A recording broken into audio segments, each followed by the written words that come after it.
ഇപ്പോൾ വി.ഡി. സതീശൻ ഇവരുടെ നിയമസഭാ കക്ഷി നേതാവായി തിരഞ്ഞെടുക്കപ്പെട്ടതിന് പിന്നാലെ വലിയ തോതിലുള്ള പ്രതികരണങ്ങൾ സമൂഹത്തിൻ്റെ പല ഭാഗത്തുനിന്ന് വരുന്നു. NSS ജനറൽ സെക്രട്ടറി നിരാശ രേഖപ്പെടുത്തുന്നു. അല്ലെങ്കിൽ BJP എന്ന് പറയുന്ന 3 MLA-മാരുള്ള കേരളത്തിലെ പാർട്ടി അവർ വലിയ തോതിലുള്ള ഹേറ്റ് ക്യാമ്പയിനുമായിട്ട് രംഗത്ത് വരുന്നു. മുസ്ലിം ലീഗാണ് എല്ലാം തീരുമാനിച്ചതെന്ന മറ്റുള്ള അതൃപ്തി വേറെ ചില ആളുകൾ രേഖപ്പെടുത്തി കാണുന്നുണ്ട്. സോ മുസ്ലിം ലീഗ് എന്ന് പറയുന്ന പാർട്ടിയും അവരോട് അഭിപ്രായം ചോദിച്ചപ്പോൾ അവർ അഡമൻ്റായ ഒരു പേരിന് വേണ്ടി നിലകൊണ്ടു. PJ ജോസഫിൻ്റെ പാർട്ടി ഇന്ന് രാവിലെയും കൂടി പറഞ്ഞ നിയമസഭാ കക്ഷിയിൽ നിന്ന് ഒരാൾ തന്നെ മുഖ്യമന്ത്രിയാണെന്നാണ്. അവരും ആ കാര്യത്തിൽ നിലപാട് സ്വീകരിച്ചത് വി.ഡി. സതീശന് അനുകൂലമായിട്ടാണ്. രണ്ട് വശങ്ങളുണ്ട്. ഒന്ന്, മുസ്ലിം ലീഗ് എന്ന് പറയുന്ന പാർട്ടി സാധാരണയിൽ കവിഞ്ഞ് ഒരു റോൾ ഇതിനകത്ത് എടുത്തോ. രണ്ടാമത്തേത്, മുസ്ലിം ലീഗിൻ്റെ പേര് ഇനി അങ്ങോട്ടുള്ള 5 വർഷക്കാലം പല നിരക്കുള്ള സാധ്യതകൾക്ക് വേണ്ടി ഉപയോഗിക്കാൻ പോവുകയാണോ, എങ്കിൽ അതിൻ്റെ ഇമ്പാക്റ്റ് എന്തുമാത്രമായിരിക്കും, നമ്മളത് സംസാരിക്കുകയാണ്. ദാവൂദ് എന്താണ് തോന്നുന്നത്? മുസ്ലിം ലീഗിൻ്റെ ഒരു റോൾ എന്ന് പറയുന്നത് ഏതൊക്കെ നിലയ്ക്ക് നമുക്ക് ഡിഫൈൻ ചെയ്യാവുന്നതാണ് ഇതിനകത്ത്? മുസ്ലിം ലീഗിൻ്റെ റോള് ഇതിനെക്കുറിച്ച് പറയുന്നതിന് മുമ്പേ ഈ മുസ്ലിം ലീഗിൻ്റെ റോൾ എന്നൊരു വിഷയം ചർച്ച ചെയ്യേണ്ടയാകുന്നൊരു സാഹചര്യം ഉണ്ടല്ലോ, അതാണ് നമ്മൾ ചർച്ച ചെയ്യേണ്ടത്. എന്ന് വെച്ചാൽ ഇപ്പോൾ ഈ പ്രോസസ്സിൽ ഞാൻ ഒരു നഷ്ടമായി കാണുന്നൊരു സംഗതി എന്താണെന്ന് വെച്ചാൽ കേരള രാഷ്ട്രീയ ചരിത്രത്തിൽ ഉണ്ടാകാമായിരുന്ന ഒരു അസാധാരണമായിട്ടുള്ള രാഷ്ട്രീയ സംഭവം മിസ്സായി എന്നുള്ളതാണ്. കെ.സി. വേണുഗോപാലായിരുന്നു മുഖ്യമന്ത്രിയായിട്ട് ഹൈക്കമാൻഡ് നിശ്ചയിക്കുന്നത് വെക്കുക. അപ്പോൾ കെ.സി. വേണുഗോപാൽ ഇപ്പോൾ MLA അല്ലല്ലോ. അദ്ദേഹത്തിന് മത്സരിക്കാൻ അദ്ദേഹത്തിൻ്റെ പ്രമുഖ മുന്നണി പടയാളിയായിട്ടുള്ള സിദ്ദീഖോ അല്ലെങ്കിൽ നമ്മുടെ മൂവാറ്റുപുഴയിലെ മാത്യു കുഴൽനാടനോ സീറ്റ് ഒഴിഞ്ഞു കൊടുക്കുന്നു. എവിടെയെങ്കിലും സീറ്റ് ഒഴിഞ്ഞു കൊടുക്കണ്ടേ? ഒന്നാമത് AP അനിൽകുമാറാണ് പ്രമുഖനായ ഒരു പടയാളി. പക്ഷേ AP അനിൽകുമാറിൻ്റെ സീറ്റിൽ സംവരണ സീറ്റാണ് കെ.സിക്ക് മത്സരിക്കാൻ പറ്റില്ല. പിന്നെയുള്ള പ്രമുഖനായ ഒരു പടയാളി മാത്യു കുഴൽനാടനാണ്. അപ്പോൾ മൂവാറ്റുപുഴ സീറ്റ് ഞാൻ ഒഴിഞ്ഞു തരാം എന്ന് മാത്യു കുഴൽനാടൻ പറയുന്നു, അല്ലെങ്കിൽ സിദ്ദീഖ് പറയുന്നു കൽപ്പറ്റ ഒഴിഞ്ഞു തരാം. എവിടെയെങ്കിലും നിൽക്കണമല്ലോ, അവിടെ എവിടെയെങ്കിലും ഇദ്ദേഹം മത്സരിക്കുന്നു. അത് നല്ലൊരു ഒരു സ്പെക്ടാക്കുലർ ഇവൻ്റ് ആയിരിക്കുമല്ലോ സ്വാഭാവികമായിട്ടും. അവിടെ സ്വാഭാവികമായിട്ടും നിശ്ചയമായിട്ടും തോൽക്കും, ഒരു സംശയമില്ല. കെ.സി. വേണുഗോപാൽ തോൽക്കും. അതൊരു കേരള രാഷ്ട്രീയ ചരിത്രത്തിൽ ഒരു അസാധാരണമായ സന്ദർഭമാകുമായിരുന്നു. ആ സന്ദർഭം മിസ്സായി എന്നൊരു വിഷമം എനിക്കുണ്ട്. അത്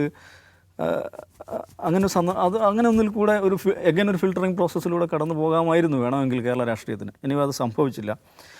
പക്ഷേ അതിൽ കൗതുകം എന്താണെന്ന് വെച്ചാൽ മുസ്ലിം ലീഗ് ഇതിൽ വളരെ പരസ്യമായിട്ട് നിലപാട് പറഞ്ഞിട്ടില്ല കേട്ടോ. മുസ്ലിം ലീഗ് സാദിഖലി തങ്ങൾ ആദ്യമായിട്ട് പറയുന്നത് ഈ എക്സിറ്റ് പോള് അതിൽ ഇവരുടെ ഇത് വന്നല്ലോ, ranking, K C. Venugopal, Ramesh Chennithala, VD. Satheesan.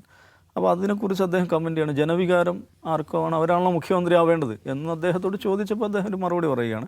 പക്ഷേ ഹൈക്കമാൻഡ് ചോദിച്ചപ്പോൾ മുസ്ലിം ലീഗ് കൃത്യമായിട്ട് വി.ഡി. സതീശനാണ് വേണ്ടതെന്ന് അവരുടെ അഭിപ്രായം അറിയിച്ചിട്ടുണ്ട്. പക്ഷേ ഇതിൽ നോക്കൂ, കെ.സി. വേണുഗോപാൽ വേണ്ട എന്ന് മുസ്ലിം ലീഗ് പറയുമ്പോൾ അതിൻ്റെ അർത്ഥം അതിന് വേറൊരു ഇത് കൂടെ ഉണ്ട്. ഒരു ഉപതെരഞ്ഞെടുപ്പിനെ അഭിമുഖീകരിക്കേണ്ടി വരുമല്ലോ. അപ്പോൾ സ്വാഭാവികമായിട്ട് ഉപതെരഞ്ഞെടുപ്പിനെ കോൺഗ്രസ് ആണ് അഭിമുഖീകരിക്കുക, അല്ലല്ലോ. ഉപതെരഞ്ഞെടുപ്പ് വന്നാൽ അത് കോൺഗ്രസിന് മാത്രം ജോലിയാണോ? അത് മുസ്ലിം ലീഗിൻ്റെയും കേരള കോൺഗ്രസിൻ്റെയും RSPയുടെയും എല്ലാവരുടെയും ജോലിയല്ലേ? ഉണ്ടാക്കുന്നത് കോൺഗ്രസ്സാണ്. പക്ഷേ അതിനെ ജയിക്കുക എന്നുള്ള ആരുടെ ഉത്തരവാദിത്തമാണ്? ഇവരുടെ എല്ലാവരും ഉത്തരവാദിത്തമാണ്. അപ്പോൾ ആ പണിക്ക് ഞങ്ങളെ കൊണ്ട് വയ്യ എന്ന് ഇവർക്ക് പറയാൻ അവകാശമില്ലേ? അപ്പം മാത്യു കുഴൽനാടൻ വന്ന് പറയുകയാണ് കോൺഗ്രസ് ലെജിസ്ലേറ്റീവ് പാർട്ടിയുടെ നേതാവിനെ കോൺഗ്രസ്സാണ് തീരുമാനിക്കുക. ഫൈൻ, അങ്ങനെയാണ് ഉപതെരഞ്ഞെടുപ്പ് സ്വന്തം നിലയ്ക്ക് തന്നെ നടത്തുമോ? മാത്യു കുഴൽനാടൻ സ്വന്തം നിലയ്ക്ക് ഞാനങ്ങ് ജയിപ്പിച്ചു തരാം എന്ന നിലപാട് സ്വീകരിക്കും. നമ്മുടെ പെരുന്നയിലെ ഇദ്ദേഹം പറയുന്നു, സുകുമാരൻ നായർ, മുസ്ലിം ലീഗ് എന്തിലാണ് അഭിപ്രായം പറയും. വളരെ വിചിത്രമായ കാര്യം എന്താണെന്ന് വെച്ചിട്ടുണ്ടെങ്കിൽ മുസ്ലിം ലീഗ് എന്ന് പറയുന്നത് UDF ഒരു ഘടകകക്ഷിയാണ്. ആ ഘടകകക്ഷി അഭിപ്രായം പറയാൻ പാടില്ല എന്ന അഭിപ്രായം പറയുന്ന ആരാണ്? ഒരു സമുദായം. UDFന് തന്നെ ഇല്ലാത്ത ഒരു രാഷ്ട്രീയക്കാരൻ പോലും അല്ലാത്ത സുകുമാരൻ നായരും വെള്ളാപ്പള്ളി നടേശനും വന്നിട്ടാണ് UDFലെ ഘടകകക്ഷിയായിട്ടുള്ള മുസ്ലിം ലീഗ് അഭിപ്രായം പറയുന്നതെന്ന് പറയുന്നത്. ഇത് വിചിത്രമായിട്ടുള്ളൊരു കാര്യമാണ്. അപ്പോൾ അതിൽ വിഷയം ഇതാണ്. ഓക്കെ, മുസ്ലിം ലീഗ് അഭിപ്രായം പറയണ്ട, അല്ലെ കേരള കോൺഗ്രസ് അഭിപ്രായം പറയണ്ട എന്നാണെങ്കിൽ കോൺഗ്രസ് തീരുമാനിക്കണം എന്ത്, ബൈ ഇലക്ഷൻ ഞങ്ങൾ തന്നെ നോക്കിക്കോളാം, UDF ഒന്നും വേണ്ട, ഞങ്ങൾ തന്നെ നോക്കിക്കോളാം. ആ ഒരു ആത്മവിശ്വാസം കെ.സി. വേണുഗോപാലിനോ മാത്യു കുഴൽനാടനൊക്കെ ഉണ്ടോ? അതാണ് ആദ്യം ഇതാക്കേണ്ട കാര്യം. അപ്പോൾ പക്ഷേ നിഷാദ്, ഇത് വിഷയം എന്ന് വെച്ചാൽ എന്തുകൊണ്ടാണ് സാമാന്യമായിട്ട് ഇത്തരം സന്ദർഭങ്ങളിൽ മുഖ്യമന്ത്രിയാണ് തിരഞ്ഞെടുക്കുന്നത്? അതൊരു പാർട്ടിയുടെ നേതാവിനെയല്ല, മുഖ്യമന്ത്രിയും എല്ലാ ഘടകകക്ഷികൾക്കും അതിനകത്ത് സ്റ്റേക്ക് ഉണ്ട്, അവരുടെ അഭിപ്രായം പ്രധാനമാണ്. അതുകൊണ്ടാണ് ദീപാദാസ് മുൻഷി ഇവരുടെ നേതാക്കന്മാരൊക്കെ ഇന്ദിരാഭവനിലേക്ക് വിളിച്ചു വരുത്തിയത്. അല്ലെങ്കിൽ എന്തിനാണ് വിളിക്കുന്നത്? രാഹുൽ ഗാന്ധിയും ഖാഡ്ഗെയും ഒക്കെ ഇവരുമായിട്ട് സംസാരിക്കുന്നുണ്ടല്ലോ, ഫോണിലാണെങ്കിലും സംസാരിക്കുന്നുണ്ടല്ലോ. അത് സ്വാഭാവികമായിട്ടും മുന്നണി രാഷ്ട്രീയത്തിലെ മര്യാദയാണ്. പക്ഷേ നിഷാദ് പറഞ്ഞ പ്രകാരം മുസ്ലിം ലീഗുമായി ബന്ധപ്പെടുത്തി ഇങ്ങനെ ഒരു കഥ അല്ലെങ്കിൽ ഒരു തരം വിദ്വേഷത്തിൻ്റെ ചുവയുള്ള കുറേ ആഖ്യാനങ്ങൾ ഇങ്ങനെ ഉയർന്നു വരികയാണ്. എന്താണ് മുസ്ലിം ലീഗ് ഉപമുഖ്യമന്ത്രി സ്ഥാനം ചോദിക്കാൻ വേണ്ടിയിട്ടാണ്, ഉപമുഖ്യമന്ത്രി സ്ഥാനം എടുക്കാൻ വേണ്ടിയാണ് ഇത് ചെയ്യുന്നത്. സതീശന് വേണ്ടി രംഗത്തിറങ്ങുന്ന ആളുകളുടെ പേര് നോക്കിയാൽ മനസ്സിലാവുന്ന പ്രസിദ്ധനായൊരു മരമുറിക്കാരൻ പറയുന്നത് നമ്മൾ കേൾക്കുകയാണ്. നമുക്ക് ഉപമുഖ്യമന്ത്രി സ്ഥാനം മുസ്ലിം ലീഗ് ചോദിക്കുകയാണെന്ന് ചോദിക്കുക, എന്താ അവർക്ക് അതിന് അർഹതയില്ല. ഉപമുഖ്യമന്ത്രി മാത്രം സ്ഥാനമല്ല, മുഖ്യമന്ത്രി സ്ഥാനം ചോദിക്കാൻ അവകാശമുണ്ട്. ഇന്ത്യയിൽ എത്ര സംസ്ഥാനങ്ങളിൽ ജൂനിയർ പ്ലെയറായിട്ടുള്ള ഘടകകക്ഷികൾ മുഖ്യമന്ത്രിയായിട്ടുണ്ട്. കർണാടകയിലായിട്ടില്ലേ, മഹാരാഷ്ട്രയിലായിട്ടില്ലേ. നിയമസഭയിൽ കുറഞ്ഞ അംഗങ്ങളുള്ള പാർട്ടിയുടെ നേതാക്കന്മാർ മുഖ്യമന്ത്രിയായിട്ടുണ്ട്. അപ്പോൾ ഒരു മുന്നണിക്കകത്ത് ഏത് പാർട്ടിക്കും ഏത് പോർട്ട്ഫോളിയോയും ചോദിക്കാനുള്ള അവകാശമുണ്ട്. ആ അവകാശം ഉള്ളതുകൊണ്ടാണ് അവരുടെ മുന്നണിയുടെ ഭാഗമായത്. പക്ഷേ അങ്ങനെ അവകാശമില്ല. അങ്ങനെ യഥാർത്ഥത്തിൽ മുസ്ലിം ലീഗ് അങ്ങനെ ഒന്നും ചോദിച്ചിട്ടില്ല. പക്ഷേ ചോദിക്കാതെ തന്നെ അവരങ്ങനെ ചോദിക്കുന്നു എന്ന പരാതിയുമായി, എന്ന ആരോപണവുമായി ഈ UDF-നകത്ത് പോലും ഇല്ലാത്ത ആളുകൾ രംഗത്ത് വരുന്ന അതിവിചിത്രമായ കാഴ്ചയാണ് കാണുന്നത്. അതെന്തുകൊണ്ടാണെന്ന് വെച്ചാൽ ലോജിക്കലി ഒരു നിലക്ക് ഒരു സ്റ്റാൻഡിങ്ങും ഇല്ലാത്ത ഈ ഒരു നറേറ്റീവ് ബിൽഡ് ചെയ്യുന്നതെന്ന് വെച്ചാൽ മുസ്ലിങ്ങളുമായി ബന്ധപ്പെടുത്തി ഈ ഒരു വിദ്വേഷത്തിൻ്റെ ആഖ്യാന പദ്ധതി കേരളത്തിൽ കഴിഞ്ഞ 10 വർഷം കൊണ്ട് സൃഷ്ടിക്കപ്പെട്ടിട്ടുണ്ട്. അതിൻ്റെ ഉപജ്ഞാതാക്കൾ ആരാണെന്ന് ചോദിച്ചാൽ അത് കമ്മ്യൂണിസ്റ്റ് പാർട്ടി ഓഫ് ഇന്ത്യ മാർക്സിസ്റ്റാണ്, MV ഗോവിന്ദനാണ്, പിണറായി വിജയനാണ്, M സ്വരാജാണ്, ശൈലജ ടീച്ചറാണ്, A വിജയരാഘവനാണ്, സജി ചെറിയാനാണ്, AK ബാലനാണ്. ഇവരെല്ലാം കൂടി സൃഷ്ടിച്ച, കേരളത്തിൻ്റെ പൊതുവായ അന്തരീക്ഷത്തിൽ സൃഷ്ടിച്ച അതിഗുരുതരമായിട്ടുള്ള ഒരു ആഖ്യാന പദ്ധതിയുണ്ട്. ആ ആഖ്യാന പദ്ധതി എന്താണ്? മുസ്ലിങ്ങൾ എന്തൊക്കെയോ നേടിയെടുത്തു കൊണ്ടുപോവുകയാണ്. മുസ്ലിം ടേക്ക് ഓവർ എന്ന് പറയുന്ന ഒരു ഭീതി സൃഷ്ടിക്കുക, എന്നിട്ട് ഇപ്പുറത്ത് ഏതോ നിലക്കുള്ള ഒരു കൺസോളിഡേഷൻ നടത്താൻ ശ്രമിക്കുക. ഇതാണ് 10 വർഷമായിട്ട് CPM പണിയെടുത്തുകൊണ്ടിരുന്ന കാര്യം. ഞാൻ പലവട്ടം ഔട്ട് ഓഫ് ഹൗസ് പറഞ്ഞാണ്, പിണറായി വിജയൻ്റെ ഭരണകാലം എന്ന് പറഞ്ഞാൽ ഒരു ഗവേണൻസ് പെർസ്പെക്റ്റീവിൽ അതൊരു മോശം ഭരണകാലമായിരുന്നില്ല. പക്ഷേ എവിടെയാണ് LDF സർക്കാരിനെ പേച്ചതെന്ന് വെച്ചാൽ സാമൂഹികമായ കാലുഷ്യം സൃഷ്ടിച്ചു. അങ്ങേയറ്റത്തെ സാമൂഹിക കാലുഷ്യം സൃഷ്ടിച്ചു, സാമൂഹിക വിഭജനം സൃഷ്ടിച്ചു. ആ വിഭജനത്തിന് നേതൃത്വം കൊടുക്കുന്നവരെ പൊന്നാടയിട്ട് സ്വീകരിച്ചു, സ്റ്റേറ്റ് കാറിൽ കയറ്റി സ്വന്തം നിലക്ക് തന്നെ വിഭജനം സൃഷ്ടിക്കാൻ പണിയെടുത്തു. അതിനൊരുപാട് നാമങ്ങൾ, ഒരുപാട് പേരുകൾ, ഒരുപാട് കാര്യങ്ങൾ അതിനവർ ഉപയോഗപ്പെടുത്തി. പക്ഷെ അതിൽ കൗതുകം എന്താണെന്ന് വെച്ചിട്ടുണ്ടെങ്കിൽ ഈ പറയുന്ന റിസൾട്ട് വന്നതിന് ശേഷം മുഖ്യമന്ത്രി ആര് എന്നുള്ളതിനെക്കുറിച്ചുള്ള തർക്കം വന്നപ്പം CPM കഴിഞ്ഞ 10 വർഷക്കാലത്തിനിടയിൽ അതിവിപുലമായി, അതിവ്യാപകമായി അവരുടെ കൈവശമുള്ള പ്രചാരണ സന്നാഹങ്ങൾ, പ്രൊപ്പഗൻഡ മെഷീനറി, അവരുടെ ഭൗതികമായിട്ടുള്ള സമ്പത്ത്, അവരുടെ സൈബർ സ്പേസ്, മാധ്യമ സന്നാഹങ്ങൾ, അവരുടെ ഭരണകൂട പിന്തുണകൾ, ഇതെല്ലാം സമാഹരിച്ച് വിജയിപ്പിച്ചെടുക്കാൻ ശ്രമിച്ചിട്ടുള്ള ആ പദ്ധതി അത് തന്നെയാണ് കേസിക്ക് വേണ്ടി നിലകൊള്ളുന്ന ആളുകൾ ഈ കഴിഞ്ഞ 10 ദിവസം പയറ്റാൻ നോക്കിയത്. ഇതാണല്ലോ കഴിഞ്ഞ 10 വർഷം ഇവിടെ പയറ്റിക്കൊണ്ടിരുന്നത്. അതാണല്ലോ പൊളിഞ്ഞ് തൂഫാനായി കിടക്കുന്നത്.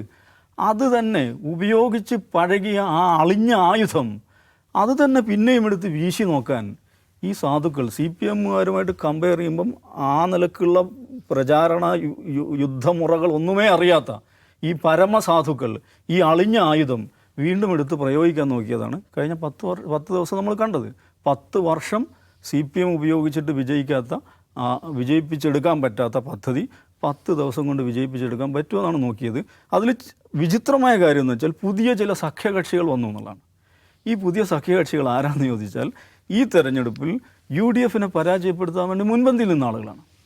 UDF-നെ പരാജയപ്പെടുത്താൻ വേണ്ടി മുൻപന്തിയിൽ നിന്ന ആളുകളെല്ലാം ചേർന്ന് KC വേണുഗോപാലിനെ മുഖ്യമന്ത്രിയാക്കാൻ വേണ്ടി പണിയെടുത്തുകൊണ്ടിരിക്കുകയാണ്. KC വേണുഗോപാലിനെ പറ്റി ഏറ്റവും വലിയ അബദ്ധം എന്താണെന്ന് ചോദിച്ചാൽ അദ്ദേഹത്തിന് വേണ്ടി സംസാരിക്കാൻ ആരെയെല്ലാം ചുമതലപ്പെടുത്തിയോ അവരെല്ലാം 10 ദിവസം മുമ്പ് നടന്ന തെരഞ്ഞെടുപ്പിൽ പരാജയപ്പെട്ടു പോയ ആളുകളാണ്, പരാജയപ്പെട്ടു പോയ കൂട്ടങ്ങളാണ്, പരാജയപ്പെട്ടു പോയ പ്രതിലോമ ശക്തികളാണ്. അവരെ ഉപയോഗപ്പെടുത്തി, അവരുടെ കത്ത് മേടിച്ച്, അവരെ കൊണ്ട് പത്രസമ്മേളനം നടത്തിച്ച്, അവരെ കൊണ്ട് സോഷ്യൽ മീഡിയ പോസ്റ്റ് ഇടിപ്പിച്ച്, അവരെ കൊണ്ട് ചാനൽ മുറിയിൽ അഭിപ്രായം പറയിപ്പിച്ച് ഈ കടമ്പാങ്ങ് കടക്കാമെന്ന് KC വേണുഗോപാൽ വിചാരിച്ചു.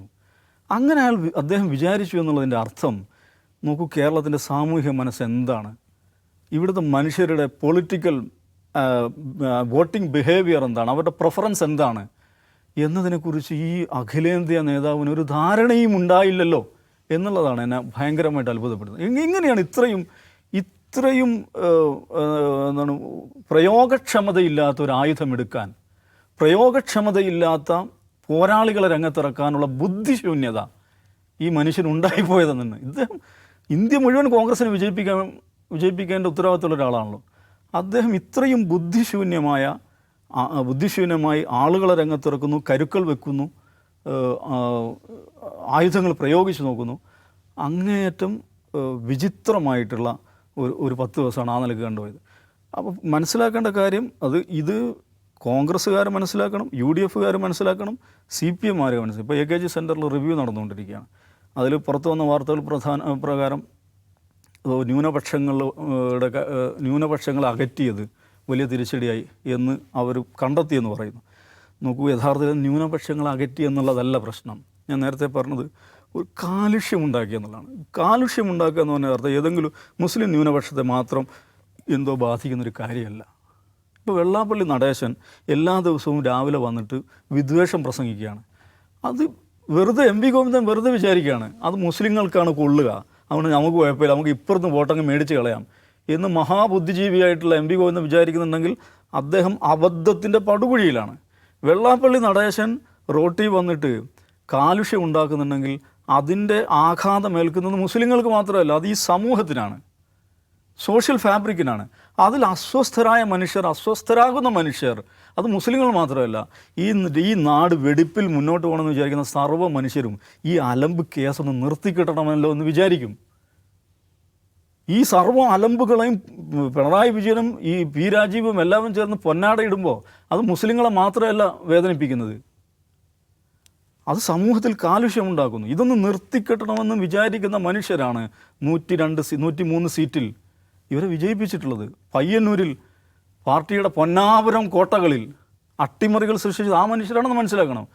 പക്ഷെ അത് നിഷാദ് ശ്രദ്ധിക്കുക, അത് CPMൻ്റെ സംസ്ഥാന കമ്മിറ്റി ചർച്ച ചെയ്യുമ്പോഴും ഇന്ന് ദേശാഭിമാനിയിൽ വന്ന ഒരു വാർത്തയുടെ തലക്കെട്ട് ഞാൻ പറയാം. അവരിറക്കിയ ഒരു പോസ്റ്റ് ഇന്നലെ വെല്ലുവിളിച്ച് ലീഗ് 5 മന്ത്രിമാർ വേണം, വിദ്യാഭ്യാസം വിട്ടുകൊടുക്കില്ല. ഈ പറഞ്ഞതിൻ്റെ അർത്ഥം എന്താണ്? ഒരു മുന്നണിയിലെ ഒരു പാർട്ടി അവർക്ക് ഞങ്ങൾക്ക് ഇന്ന് പോർട്ട്ഫോളിയോ വേണം എന്ന് പറയുന്നു. ആ പോർട്ട്ഫോളിയോ ആകട്ടെ കഴിഞ്ഞ കുറേ കാലമായി, അരനൂറ്റാണ്ടിലേറെ കാലമായി ലീഗ് കൈകാര്യം ചെയ്യുന്നൊരു പോർട്ട്ഫോളിയോ ആണ്. ആ പോർട്ട്ഫോളിയോ വേണമെന്ന് അവർ പറഞ്ഞോ ഇല്ല, അത് വേറെ വിഷയം, ആ ചർച്ചകളിലേക്കൊന്നും കടന്നിട്ടില്ല. പക്ഷെ അവർ വേണം എന്ന് പറഞ്ഞു എന്ന് വിചാരിക്കുക, അല്ല വേണം എന്ന് വാശി പിടിച്ചെന്ന് വിചാരിക്കുക. അതെങ്ങനെയാണ് വെല്ലുവിളിയാകുന്നത്? ഒരു മുന്നണിക്കകത്തുള്ളൊരു പാർട്ടി ഞങ്ങൾക്ക് ഇന്ന പോർട്ട്ഫോളിയോ വേണം എന്ന് പറയുന്നത്. അപ്പോൾ ഇതിൻ്റെ ഫ്ലേവർ എന്താണ്? ഇങ്ങനൊരു കാർഡ് ദേശാഭിമാനി ഇറക്കുമ്പോൾ അതിൻ്റെ ഫ്ലേവർ എന്താണ്? വെല്ലുവിളിച്ച് ലീഗ് 5 മന്ത്രിമാർ വേണം, വിദ്യാഭ്യാസം വിട്ടുകൊടുക്കില്ല. ഇന്നത്തെ ജനയുഗം മുഖ്യമന്ത്രിയായ VD സതീശൻ്റെ പേര് നിർദ്ദേശിച്ചതിനെക്കുറിച്ച് വാർത്തയാണ്, അവരുടെ പ്രധാന വാർത്തയാണ്. ലീഗിന് അടിയറവ് പറഞ്ഞ് കോൺഗ്രസ് ഹൈക്കമാൻഡ്, VD സതീശൻ കേരള മുഖ്യമന്ത്രി. ഇതാരാ മാന്യന്മാരാണെന്ന് നടിക്കുന്ന CPIക്കാരുടെ പത്രമാണ്. ലീഗിന് അടിയറവ് പറഞ്ഞ് എന്താണ് അതിൻ്റെ ഉദ്ദേശം? എന്താണ് അതിൻ്റെ കൊനോട്ടേഷൻ? അതിൻ്റെ ദുസ്സൂചന എന്താണ്? സാഹിത്യത്തിൽ പത്രസമ്മേളനം നടത്തുന്ന ആളാണല്ലോ ബിനോയ് വിശ്വം ഇതിനെക്കുറിച്ച് എന്ത് പറയും? എന്താണ് ഈ വാർത്താ തലക്കെട്ടിൻ്റെ സൂചന എന്താണ്? AICCയുടെ ഉത്തരവാദപ്പെട്ട ആളുകൾ പത്രസമ്മേളനം നടത്തി അവരുടെ CLP ലീഡറായിട്ട് VD സതീശൻ എന്ന് പറയുന്ന ആളെ, അയാൾ നിയമസഭയിലേക്ക് തിരഞ്ഞെടുക്കപ്പെട്ട ആളാണ്, അദ്ദേഹത്തെ നിശ്ചയിച്ചു എന്നുള്ളതിന് കൊടുക്കുന്ന വാർത്താ തലക്കെട്ട് ലീഗിന് അടിയറവ് എന്നുള്ളതാണ്. എന്ന് പറഞ്ഞാൽ അതിൻ്റെ അർത്ഥം ഈ പറയുന്ന കഴിഞ്ഞ 10 വർഷമായി ഇവർ നാട് മുഴുവൻ വിസർജിച്ച വിഷമുണ്ടല്ലോ, അത് ഇപ്പോഴും വിസർജിച്ച് തീർന്നിട്ടില്ല എന്നുള്ളതാണ്. ഈ പരിപാടി അവസാനിപ്പിക്കാൻ അവർക്ക് സാധിക്കുന്നില്ല. അത് മോശമായി പോയിട്ടൊന്ന് AK സെൻറ്ററിൽ ഇരിക്കുന്നവർ ചർച്ച ചെയ്യുമ്പോഴും ബിനോയ് വിശ്വവും MV ഗോവിന്ദനും അവരുടെ നേതൃത്വത്തിലുള്ള പ്രചാരണ സാമഗ്രികൾ ഈ വിഷം തന്നെയാണ് പിന്നെ ഈ നാട്ടിൽ പ്രചരിപ്പിക്കാൻ നോക്കുന്നത്. അപ്പോൾ അവർക്ക് തിരിച്ചു വരണമെന്നുണ്ടെങ്കിൽ ഒരു ഡീടോക്സിഫിക്കേഷൻ ക്യാമ്പയിൻ അവർ നടത്തണം. സ്വയം വിഷരഹിതമാക്കുക എന്ന് പറയുന്നൊരു പ്രക്രിയയിലൂടെ കടന്നു പോകുക എന്നുള്ളതാണ് പ്രധാനം. കഴിഞ്ഞ 10 വർഷം അത് ചെയ്തു. കഴിഞ്ഞ 10 ദിവസം പുതിയ ടീം വന്ന് അത് എഗൈൻ ചെയ്തു. ഇതൊന്നും കേരളത്തിൽ വിജയിക്കില്ലെന്ന് മാത്രമല്ല, നിങ്ങളെ സ്വയം നശിപ്പിക്കുകയാണ് എന്നവർ മനസ്സിലാക്കേണ്ട ദിവസമാണിതെന്ന്. അജിംസ്, ഞാനൊരു മറുവശം ചോദിക്കട്ടെ. ഇപ്പോൾ VD സതീശനെ സംബന്ധിച്ച് അദ്ദേഹത്തിന് ഇപ്പം ഞാൻ ഇതിൻ്റെ ഒന്നും ആളല്ല എന്ന് സ്ഥാപിക്കാനുള്ളൊരു ഭാരം കൂടി അധികമായി ചിലപ്പോൾ വന്നേക്കുമോ? അങ്ങനെ അധികഭാരം അദ്ദേഹത്തിന് വരില്ല. കാരണം ഞാൻ ഈ VD സതീശൻ ആകെ 2 തവണയാണ് നേരിട്ട് കണ്ട് സംസാരിച്ചുള്ളൂ. ഒന്ന് അദ്ദേഹത്തെ ആദ്യം കണ്ട് നേരിട്ട് സംസാരിക്കുന്നത് 2011 ഉമ്മൻചാണ്ടി സർക്കാർ അധികാരത്തിലേറിയ സമയം. അദ്ദേഹം മന്ത്രിസ്ഥാനത്തിന് ഒഴിവാക്കി വളരെ നിരാശനായ മുഖത്തോടു കൂടി. അദ്ദേഹത്തിൻ്റെ ബോഡി ലാംഗ്വേജ് തന്നെ ഉണ്ട് നിരാശ. അദ്ദേഹത്തെ ഒഴിവാക്കി എന്തിനാണെന്ന് അദ്ദേഹത്തിന് തന്നെ മനസ്സിലായിട്ടില്ല. അപ്പോൾ അന്ന് അദ്ദേഹത്തെ അതിൽ ഒഴിവാക്കാനുള്ള ഒരു പ്രധാനപ്പെട്ട കാരണമായി കോൺഗ്രസ് ഉപശാല വൃത്തങ്ങൾ പറഞ്ഞുകൊണ്ടിരുന്ന കാര്യം, ഒന്ന്, അദ്ദേഹത്തിന് സമുദായ നേതൃത്വങ്ങളുമായി നല്ല ബന്ധമില്ല, NSS SNDP ആയിട്ട് ബന്ധമില്ല, മുസ്ലിം ലീഗായിട്ട് നല്ല ബന്ധത്തിലല്ല, മുസ്ലിം സംഘടനകളായിട്ട് ബന്ധമില്ല. അതായത് സമുദായ സംഘടനകളെ പ്രീണിപ്പിക്കുന്ന പരമ്പരാഗത കോൺഗ്രസ് രീതി അദ്ദേഹം പിന്തുടരുന്നില്ല എന്നുള്ളതാണ് അദ്ദേഹത്തിൻ്റെ പ്രശ്നം. അതേക്കുറിച്ച് പിന്നീട് മാധ്യമ ഇൻ്റർവ്യൂകളിലൊക്കെ അദ്ദേഹത്തോട് ചോദിക്കുന്നുണ്ട്. അപ്പോൾ അതിന് അദ്ദേഹത്തിന് കൃത്യമായ നിലപാടുണ്ട്. എൻ്റേത് ഇങ്ങനെ പെട്ടിപിടുത്തം പ്രീണന രാഷ്ട്രീയമല്ല എൻ്റേത് എന്ന് അദ്ദേഹം തുറന്നു പറയുന്നുണ്ട്. അപ്പോൾ മുസ്ലിം ലീഗുമായി സതീശൻ്റെ ബന്ധം എങ്ങനെയായിരുന്നു, മുസ്ലിം സംഘടനകളുമായി എങ്ങനെ ബന്ധമുണ്ടായിരുന്നു, ക്രൈസ്തവ ചർച്ചുകളുമായിട്ടുള്ള സതീശൻ്റെ ബന്ധം എന്തായിരുന്നു, ക്രിസ്ത്യൻ ലീഡേഴ്സുമായിട്ടുള്ള അദ്ദേഹത്തിൻ്റെ ബന്ധം എന്താണ്, ഇങ്ങനെ NSSുമായിട്ടുള്ള അദ്ദേഹത്തിൻ്റെ ബന്ധം എന്താണ്, ഇങ്ങനെ ഒരുപാട് ചോദ്യങ്ങളുണ്ട്. അപ്പോൾ സതീശൻ പുലർത്തുന്ന ഒരു സെക്യുലറിസം ഈ സമുദായ സംഘടനകളെ പ്രീണിപ്പിച്ചുകൊണ്ടാണോ അതല്ല അവരെ കേട്ടുകൊണ്ടാണോ എന്നുള്ളതാണ് പ്രധാനപ്പെട്ട ക്വസ്റ്റ്യൻ. അതിൽ ഞാനൊരു കാര്യം പറയുകയാണ്. ഇപ്പോൾ സമസ്തയുടെ നേതാവ് ജിഫ്രി തങ്ങളും VD സതീശനും തമ്മിൽ ഗാഠമായ സൗഹൃദമുണ്ട് എന്ന് ഞാൻ പറഞ്ഞാൽ നിങ്ങളാരും വിശ്വസിക്കുമോ? പ്രേക്ഷകർ വിശ്വസിക്കുമോ? നമുക്ക് അങ്ങനെ ഒരു ചിത്രം പോലും ഇല്ല. സാധാരണ ഇതിൽ രാഷ്ട്രീയക്കാർ സമുദായ നേതാക്കളെ കാണാൻ പോകുമ്പോൾ അതിൻ്റെ കൂടെ മീഡിയം പോവും, അല്ലേ? ഇന്നയാളെ കണ്ടു, ഇന്ന തങ്ങളെ കണ്ടു, കൈമുത്തി, അല്ലെങ്കിൽ ഉണക്കം പറഞ്ഞു, ഇതൊക്കെയാണ് നമ്മൾ കാണുന്ന വാർത്ത. പക്ഷെ അതല്ലാത്ത ഒരു ബന്ധം എന്താണ് VD സതീശനും സമുദായ നേതാക്കളുമായിട്ടുണ്ട്. ഞാൻ ഈ പറയുന്നത് ജിഫ്രി തങ്ങളെ പറ്റി മാത്രമല്ല, മറ്റ് പല സമുദായ നേതാക്കളുമായി പുറത്ത് പറയില്ല. അവർ പോലും പുറത്ത് പറയില്ല. ഒരുപക്ഷെ സതീശനെ ഇന്ന് പോലും വിമർശിക്കുന്ന സമുദായ നേതാക്കൾ പലരും രഹസ്യമായി സതീശനുമായി സൗഹൃദം പുലർത്തുന്ന ആളുകളാണ്. അവരുടെ വിമർശനത്തിന് പിന്നിൽ മറ്റ് പല രാഷ്ട്രീയ സമ്മർദ്ദങ്ങളുമാണ് എന്ന് പിന്നീട് തെളിഞ്ഞതുമാണ്. നമുക്കറിയാം, ഒരു സമുദായ നേതാവ് വാർത്താ സമ്മേളനം നടത്തിക്കൊണ്ടിരിക്കുമ്പോൾ ഒരു ഫോണിൽ കോളോന്നൊക്കെ നമുക്കറിയാം. അപ്പം അങ്ങനെ പലതരം സമ്മർദ്ദങ്ങളുണ്ട്. നേരത്തെ അവസായി പറഞ്ഞതുപോലെ ഈ മിനിസ്കുലാർ ക്രിസ്ത്യൻ ഡിനോമിനേഷൻസുമായിട്ടുള്ള സതീശൻ്റെ ബന്ധം. അപ്പോൾ സതീശൻ മുന്നോട്ട് വയ്ക്കുന്ന സെക്യുലറിസം ഈ സമുദായങ്ങളെ പൂർണ്ണമായി ഒഴിവാക്കുകയോ അല്ലെങ്കിൽ സമുദായ സംഘടനകളെ പൂർണ്ണമായി നിഷേധിക്കുന്ന ഒരു സമീപനമല്ല, അവരെ കേൾക്കുക എന്നുള്ള സമീപനമാണ്.